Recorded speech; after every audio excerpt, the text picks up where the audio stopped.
to another episode of Pardon Our Honesty, where today's topic is sex. Let's talk about sex, baby. Let's talk about you and me. Let's talk about all the good things and the bad things. Let's talk about sex.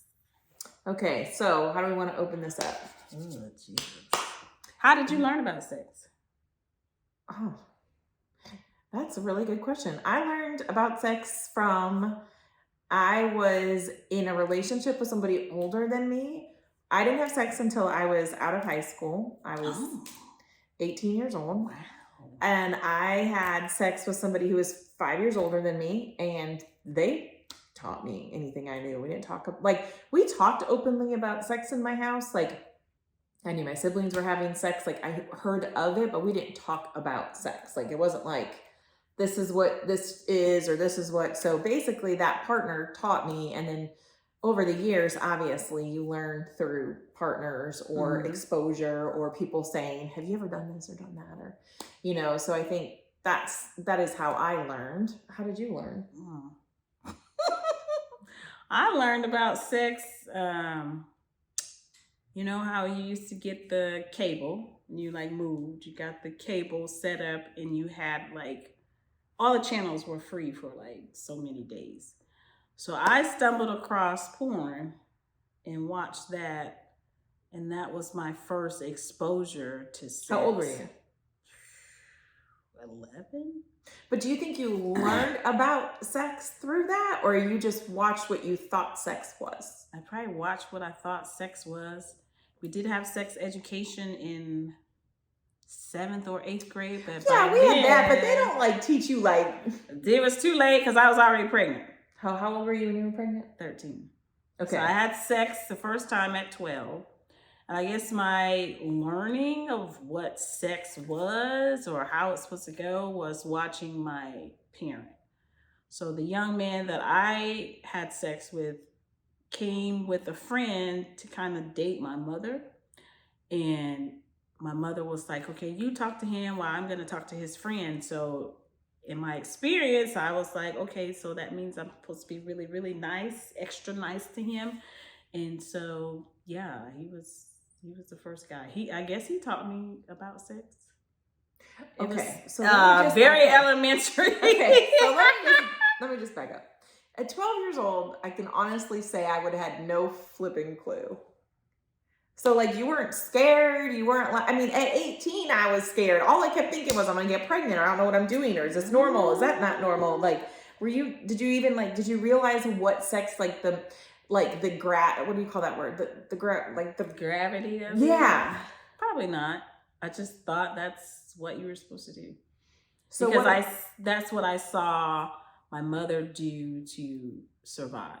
So sex for me in the very early years of my life was survival. I give you this and you're going to help me pay my rent. You're going to take care of me. You're going to give me a ride. You're going to give me money, whatever. That's what I knew about sex. So did anybody ever teach you about safe sex? In school.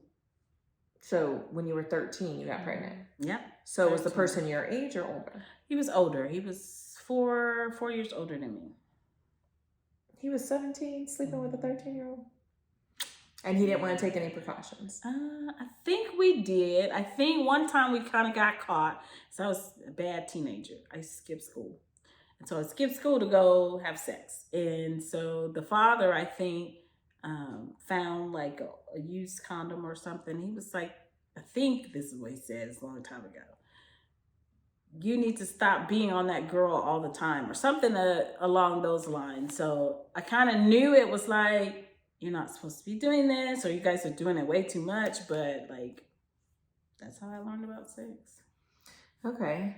Totally different. Yes. But we all learn from somewhere. Yeah. And I feel like it's funny because with my daughter, she's 18, I've been having very explicit conversations with her, and she isn't mortified, but I am like, hey, sex is a two-way street. If you're not satisfied, then it's not okay. You need to be satisfied as well. Or if you don't want to have sex, it's okay to say, I don't want to have sex today. Like, you're not punished. You should not be punished for that in a healthy relationship.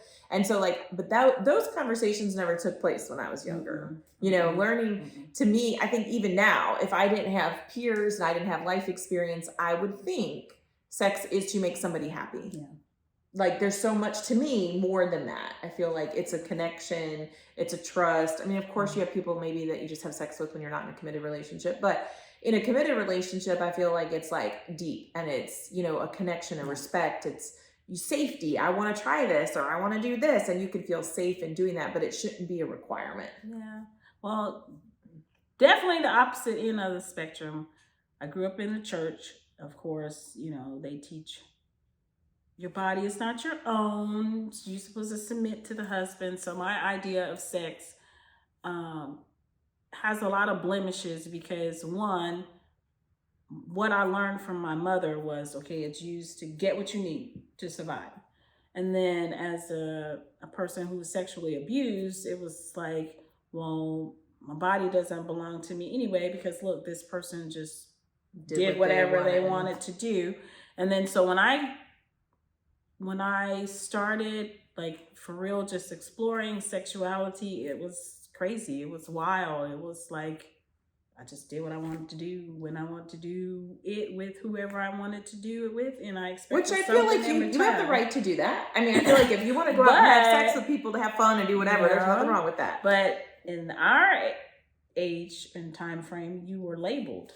But I'm going to say, I feel like even to this day, no offense to anybody out there, but I feel like if a woman goes and wants to have sex with 10 dudes, she's labeled. Yes. But if a man, no offense, goes out and has sex with 10 women, he doesn't get that same scrutiny as a woman who wants to just go have sex and enjoy herself. Now, you should be having safe sex. I will have fun all you want, but it should be safe. But I feel like it's a double standard, because I feel like a man do it and people think that's normal. If a woman does it, she's a slut, or she's a tramp, or she's easy, or she whatever. But maybe she just enjoys sex and hasn't found the right partner yet. Or I mean, so you're right. You do get labeled as a female if you're doing the same things that, you know, possibly males are doing. Sorry for any males listening that might feel we're man-hating. We're not man-hating. No, we're not man-hating. But I feel like that is a thing to deal with. And I think the thing that people judge, I think too much, I think you have to have a good sexual relationship with your partner. I do. I will not take away from that.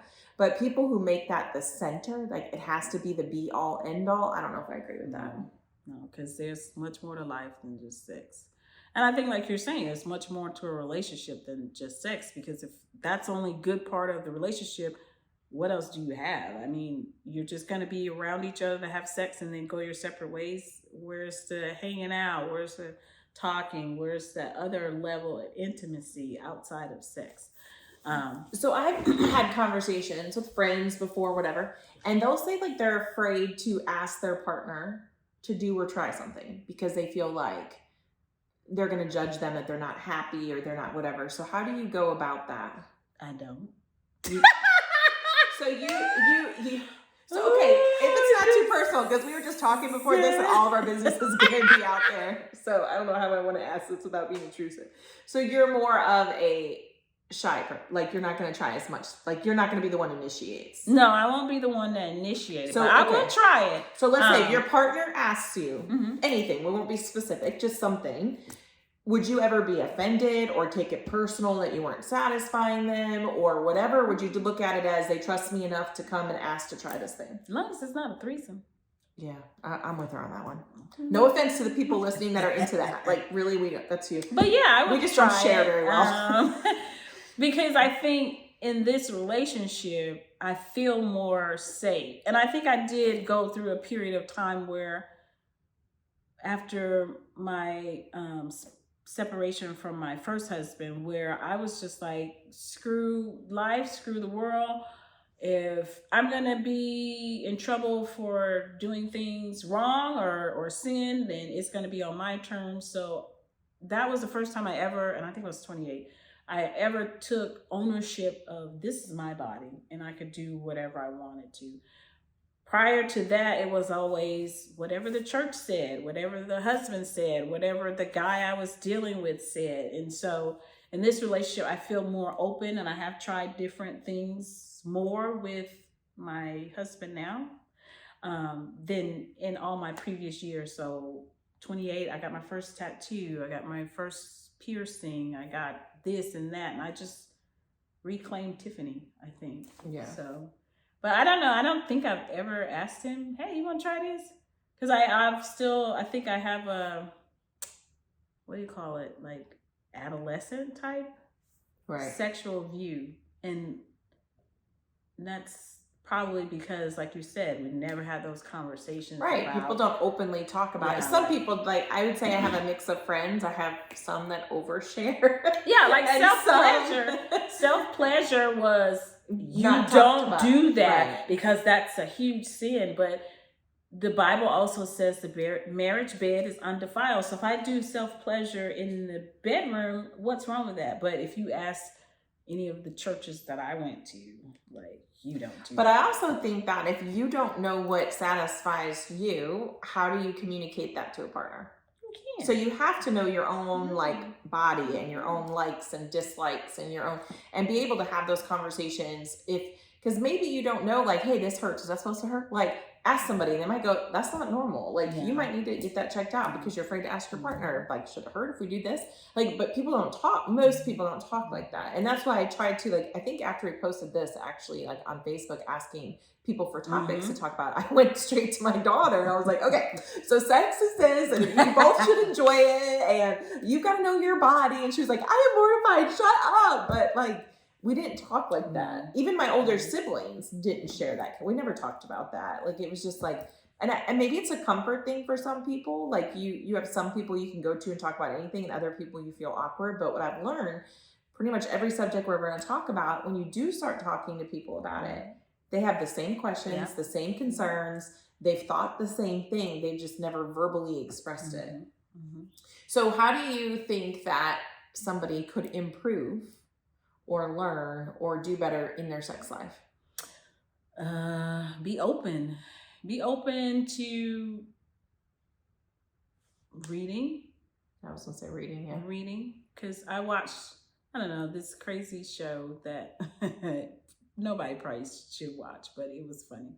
And it was The History of the World Part 2. And they kind of did a funny take on the Kama Sutra book. And so for me, that was something that kind of opened my mind to, oh, you could do that? That's a thing? So just like reading and learning about sex, I think would be the first step. And then having a partner, like you say, that you can trust and feel safe with, that you can go and say, hey, I want to try this. Are you open to trying this? And if they say no, don't be offended. That should be okay too, right? Yes. Don't be offended if they say no, and then just trying and exploring. But I do feel like you've got to have that safe space to do that. And communication. I think communication. I think it should never feel like a chore. And you hear a lot of, I'll say, married people, because we're around a lot of married people. They'll make it sound as if it's a chore, like it's something they have to do. And I think that's failing on both partners. I think if the husband is making it like a requirement, he's not fulfilling all the needs outside, maybe not just in the sex life, but outside of that. Like, are you sending sweet messages? Are you communicating during the day? Are you meeting the other needs of a woman? Because I feel like women have a lot more needs than just the physical. Yes. I need you. And so they're not meeting that. Yeah. And so then the wife is like, I don't want to just go home and have sex because I'm annoyed by him or this or that. And then it becomes more of like a chore versus a want. Yeah. Something I did learn through therapy is, like, even when you do it in that manner, that's a form of rejection. So just because I'm there physically, if I'm not there emotionally, then it still feels to him like it's a chore, and that I'm rejecting him because I'm just laying there like a bump on a log. I mean, if somebody did that to me, I'd be like, what the heck? Right. Okay, well, let me get off of you because this doesn't feel right. But the man will still feel he'll be like, hey. All right. Oh, you're not into it? All right. Well, let me do 2 minutes and then I'm done. Okay. But I think, like you're saying, for women, for my perspective, I need that emotional connection throughout the day. Of, hey, babe, what you doing? Or I liked your butt, or, those little kind comments throughout the day. So your And mind's then- prepping for it, right? Like, Yeah. you can't just bam, bam, thank you, ma'am. I don't do well with that. I think the other thing too is you can't, I feel like in life we compare everything. I think every episode we talk about comparing. And I feel like you can't compare what your intimate relationship is with another person's intimate relationship. So I've heard people, even in my own, like, well, they did this, but we might not be comfortable with that. Or you might have past trauma, or I have past trauma, or my partner has, and that's just something that maybe would never be able to be done because of those traumas. So I feel like you should never compare or think you're less than. No. If somebody else is doing crazy shit that you're not doing and you're just like, I'm not like that. It's okay to have your own, whatever it is, your own crazy or your own not crazy, and not compare it to somebody else. And TV is not reality. TV is not reality. TV is not reality. They make that stuff so we can have an idea of, oh, wow, that's so great. That's how it's supposed to be. No, that's staged. So reality is... But do you think, and I don't know if this is a different subject or the same subject, but do you think it is okay in any relationship, husband, wife, husband, whatever, that somebody in the relationship is looking at porn on a regular basis?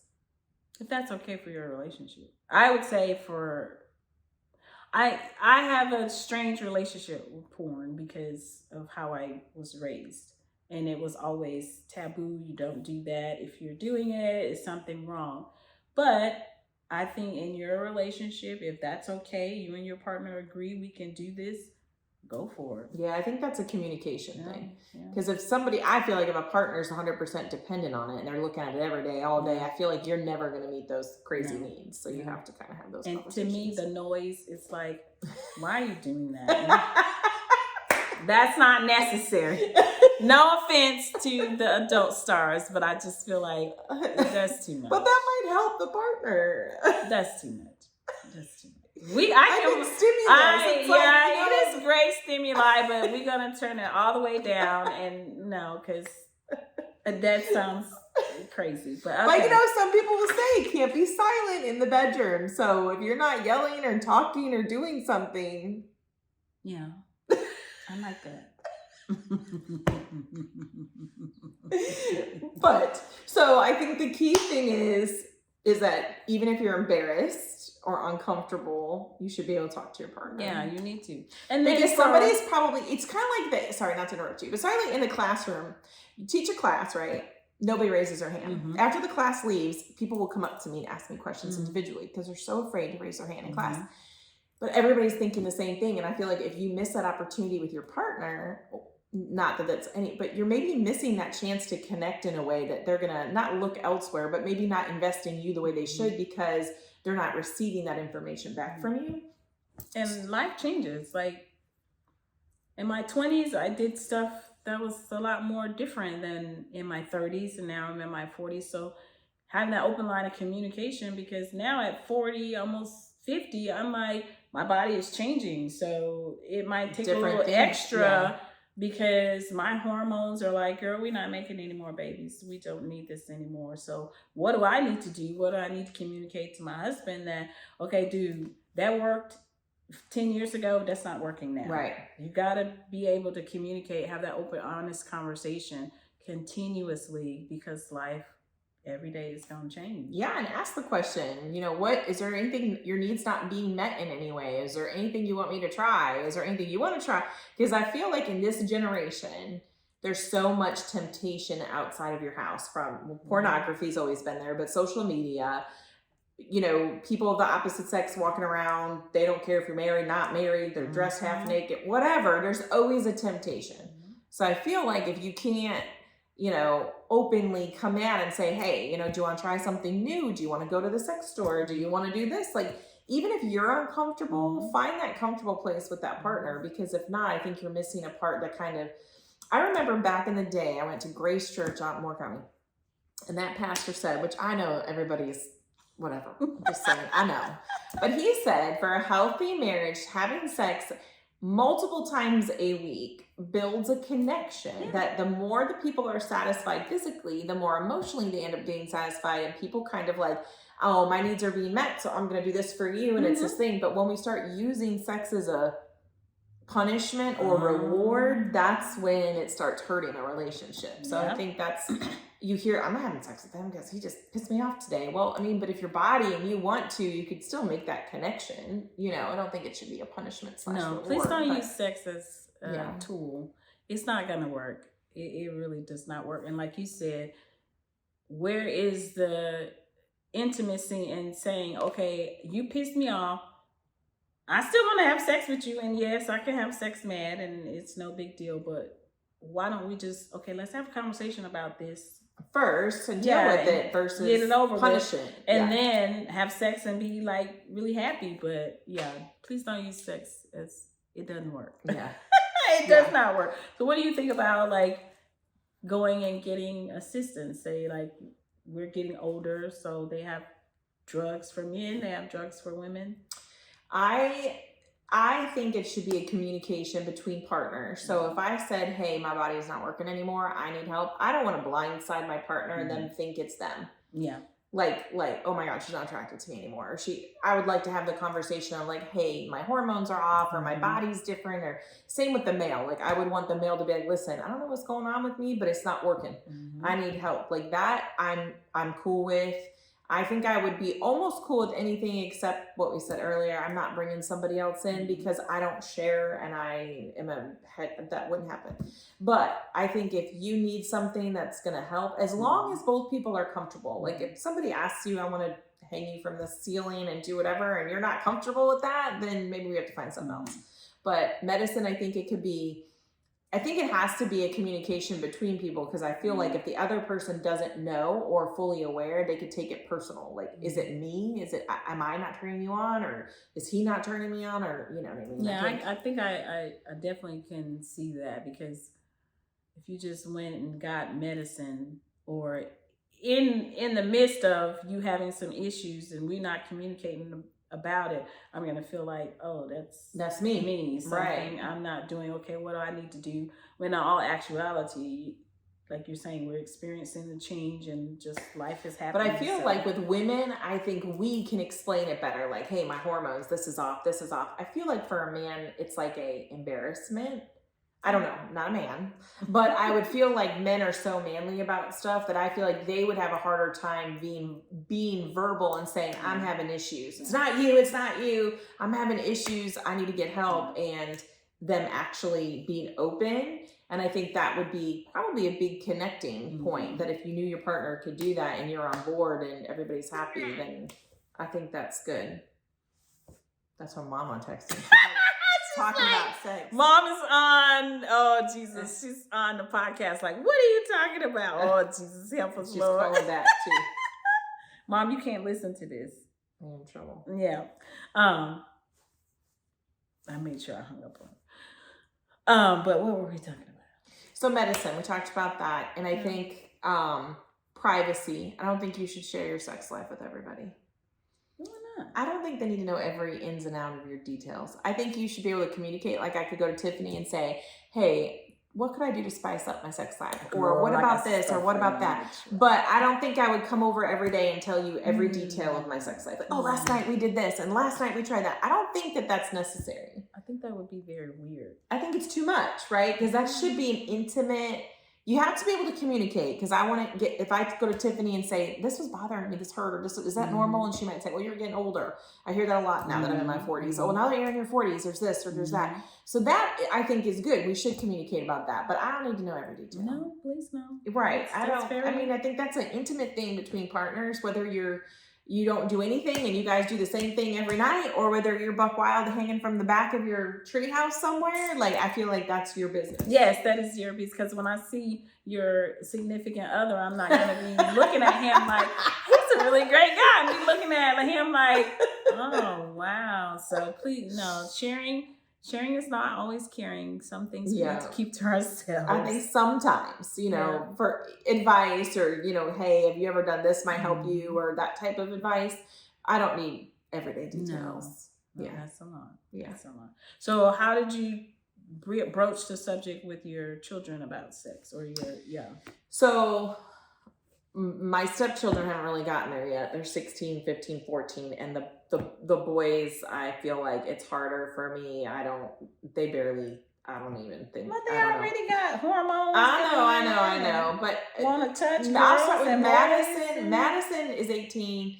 We started talking about it at 16, and we talked about birth control, and we talked about being safe. I think that was the very first conversation. It's like, you need to understand what can get you pregnant. You need to understand your body. You need to understand. Not until she was an adult, and I realized, like, I need to make sure she knows what is a healthy sex life, because she was in a relationship where she was young. It was her first, and he'd only give her attention when he wanted her to come over so they could have sex. And in her brain, that was normal. She didn't know. And so she thought this was his way of expressing love. When he wouldn't go out with her, wouldn't do stuff with her, it only revolved around that. And once I realized that, and then I was like, I've never really talked to her and said, sex is a way. I mean, sex can just be sex. So yes, there could just be sex.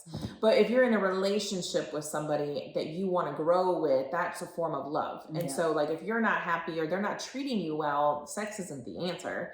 So with her, it kind of happened just by watching the bad stuff happen. And then I realized I need to educate her more, because I never had those conversations. Now with the other kids, we'll probably start those much earlier, because I feel like when you have multiple children, you kind of, unfortunately, trial and error with the first. And then as you go along, you start going, I should have done this and I should have done that. And so I think he needs to address the boys more than me, because I feel like it's a little weird, because I can talk to girls about very specific things about their bodies and stuff, but talking to boys, for me, it's a little different, because they're not my boys, and I don't really know how to go in there and be like, so this is sex, and this, I feel like dad should do that first, and then I can come in when they get a little older, like about the treatment side, but yeah, I think with boys, did you talk about them? Yes, it was very graphic. My kids were always like, "Oh my gosh, please no." From what age? So I guess when they started their cycles, the girls, and so my oldest son, I probably never had the conversation with him, because we kind of grew up more like sister and brother than really mom and son. So I don't think I ever had the conversation with him, but my goal was always focused on, I don't want any of these kids to have babies before they get out of high school. So with my daughter, the oldest girl, and then I had two right behind her, once she started her period, then like everybody, okay, we're going to start having a conversation about sex, and you shouldn't have sex. I think the kids tell me now, I focus more on not having it versus being safe. Yeah, versus what is it about? What is the experience? Like you were saying with Maddie, how, it's an exchange. And if you want to say no, you can. I didn't go into the details of that. I just knew, okay, the Bible says you're not supposed to have sex before you get married. That's what we preaching. That's what we doing. Don't do it. But then when my oldest girl went off to college, I started, I think, getting more open and started talking about birth control and safe sex, and you need to wear a condom and all that stuff. But I still was terrified, okay, if they have a baby, because of my experience, they're going to ruin their lives. So I just focused on, don't do it, don't do it. But my mom, she was the one that got to the nitty gritty about sex with them for real. So I kind of did the surface stuff. They did. But they were more comfortable talking with her about all I think the other people are stuff. more comfortable than their parent, because even my daughter, we're super close, but it's weird.